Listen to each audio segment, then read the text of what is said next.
कुरुक्षेत्र की युद्ध भूमि में गुरु द्रोण ने कहा कि केशव, आखिर मेरा क्या दोष था। इस पर कृष्ण का उत्तर सुन सभी दंग रह गए।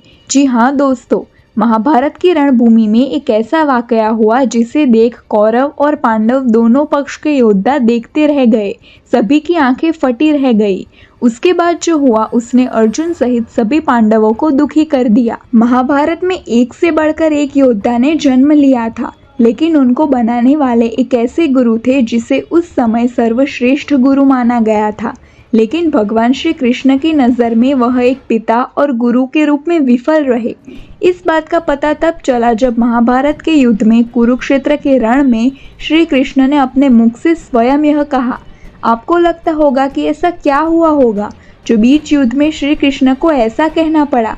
चलिए आपको पूरी बात बताते हैं कि वह घटना कब हुई थी। पितामह भीष्म के जाने के बाद गुरु द्रोण जब कौरव सेना के सेनापति बने, तब उस महाभारत के युद्ध के दौरान गुरु द्रोण ने अपने बल का पराक्रम दिखाते हुए पांडव सेना का खात्मा करना जिस प्रकार आरंभ किया था, कोई भी पांडव योद्धा उन्हें रोक नहीं सका। तब पांडव पक्ष को लगा कि द्रोणाचार्य को हरा पाना असंभव है। तब सोचा गया कि गुरु द्रोण अपने पुत्र से सर्वाधिक प्रेम करते हैं।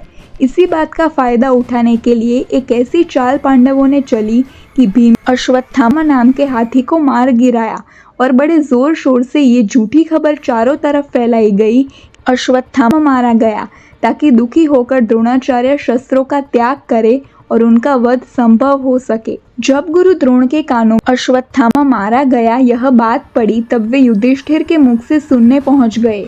जब युधिष्ठिर के मुख से नारोवा कुंजरोवा जैसे शब्द सुने तो द्रोणाचार्य ये सब सच समझ बैठे और अपने अस्त्र शस्त्र का त्याग कर दिया और दुखी होकर कुरुक्षेत्र की रणभूमि में उसी समय द्रोणाचार्य ने श्री कृष्ण से कई सारे तीखे सवाल किए, जिसका उत्तर श्री कृष्ण से जानने के बाद द्रोणाचार्य के पास कोई जवाब नहीं था। वह वहीं भूमि पर बैठ गए और मृत्यु को स्वीकार करना पड़ा। गुरु द्रोण ने भगवान श्री कृष्ण से कहा कि हे केशव, मैं ज्ञानी तेजस्वी होकर भी आश्रम में पला बड़ा हुआ, निर्धनता और गरीबी का मुख देखा, क्या इसमें कोई दोष था? भगवान शिव के कठोर तप के बाद अश्वत्थामा का जन्म हुआ, लेकिन निर्धनता की बदौलत उसे दूध के स्थान पर आटे का घोल पिलाता रहा था। आखिर मेरा इसमें क्या दोष था? अपने पुत्र को प्रेम करना क्या कोई पाप था? अपने मित्र राजा द्रुपद से धोखा खाया। जिस राज्य पर विजय दिलाई उसी राज्य से मित्र द्वारा ही निष्कासित किया गया। आखिर इसमें मेरा क्या दोष था? क्या मित्र की सहायता करना, मित्र पर भरोसा करना वह दोष है? जिस प्रकार मैंने स्वयं गुरु परशुराम से जो शिक्षा प्राप्त की, वही सटीक ज्ञान मैंने पांडवों और कौरवों दोनों को बराबर मात्रा में दिया। लेकिन आज भी लोगों को एकलव्य का अंगूठा मेरे जीवन का सबसे बड़ा लांछन लगता है। आखिर मेरा क्या दोष था? क्या शिष्य को दिए गए वचन को निभाना मेरा दोष था? भरी सभा में द्रौपदी का वस्त्र हरण सिर्फ राज मर्यादा निभाने के कारण मैं रोक नहीं सका। वह मर्यादा मेरी मजबूरी थी, लेकिन मैंने मेरे अपने पुत्र अश्वत्थामा को उसी कारण श्राप दिया था। आखिर इसमें मेरा क्या दोष था? क्या राजकीय धर्म का पालन करना पाप था? गुरु द्रोण की सभी बातें सुनकर भगवान श्री कृष्ण ने कहा कि हे महाज्ञानी भारद्वाज पुत्र द्रोण, निर्धनता आखिर कौन नहीं देखता। एक शिशु जन्म से ही निर्धन होता है, लेकिन धन ऐश्वर्य को पाने के लिए परिश्रम, संघर्ष और धैर्य अति आवश्यक होते हैं।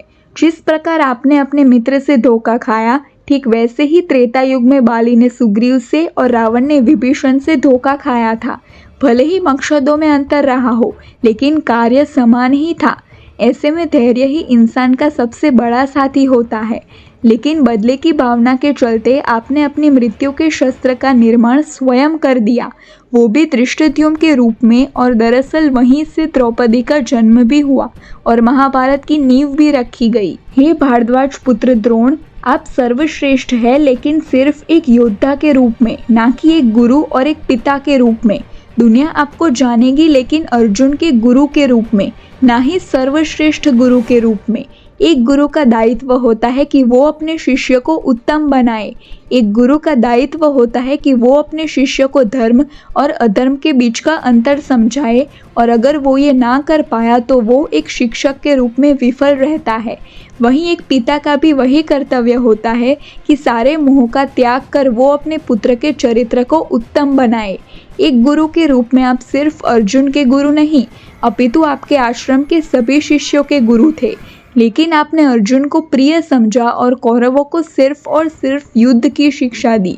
उनके चरित्र के निर्माण का कार्य तो आप भूल गए मुनिवर। जब इंसान बालक होता है तभी वो सीखता है, और ये आपका कर्तव्य था कि आपको दुर्योधन और उसके भाइयों के चरित्र का निर्माण करना था, उनको धर्म के मार्ग पर लाना था, लेकिन आप उसमें विफल रहे, ये जानते हुए भी कि दुर्योधन और उसके भाई अधर्मी होते जा रहे हैं और आपने कुछ नहीं किया।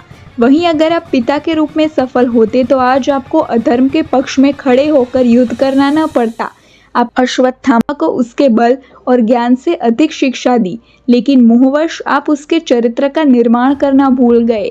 अगर आपने मोह त्याग किया होता और कठोर रहते, और बचपन में ही जब वो दुर्योधन के साथ था तब आपने कठोरता दिखाई होती और उसे धर्म के पथ पर चलने के लिए विवश किया होता, तो शायद उसके अंदर का धर्म जिंदा रहता और द्रौपदी के साथ भरी सभा में ऐसा पाप न होता। अगर आप धर्म का पालन करते, एक गुरु होने का दायित्व निभाते, तो गुरुवर आज ये युद्ध ही नहीं होता। इतना सुनते ही द्रोणाचार्य की आंखों से आंसुओं की धाराएं बहने लगी और उन्होंने अपने अस्त्र और शस्त्रों का त्याग कर दिया और वहीं जमीन पर समाधि ली और वो योग में लीन हो गए।